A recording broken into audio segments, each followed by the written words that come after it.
Des nouvelles du Soudan, ça y est, la transition vers un pouvoir civil a pris corps aujourd'hui avec l'intronisation du Conseil souverain qui doit être rapidement suivie de la nomination d'un Premier ministre de consensus. Le chef du Conseil militaire sortant, le général Abdel Fattah al-Burhan, a prêté serment comme président du nouveau Conseil souverain ce matin. Les autres membres de la nouvelle instance, composée de 6 civils et 5 militaires, ont prêté serment peu après.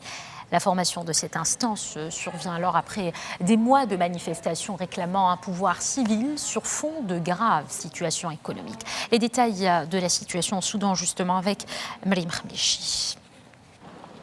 Le Soudan en phase de tourner la page du passé. 6 civils et 5 militaires. En tout, 11 membres composent le Conseil souverain au Soudan qui va assurer la transition vers un pouvoir civil.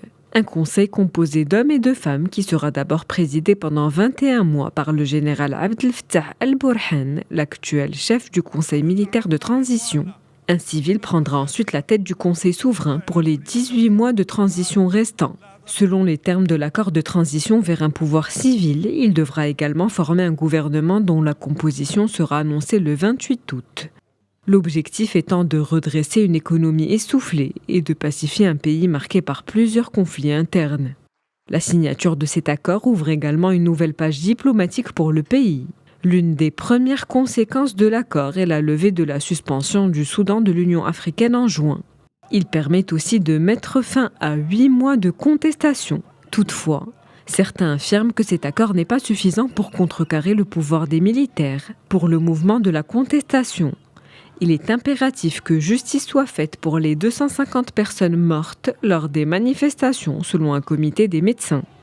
Amnesty International a averti de son côté que le procès en cours pour corruption de l'ex-président soudanais ne devrait pas détourner l'attention des autres accusations retenues contre lui.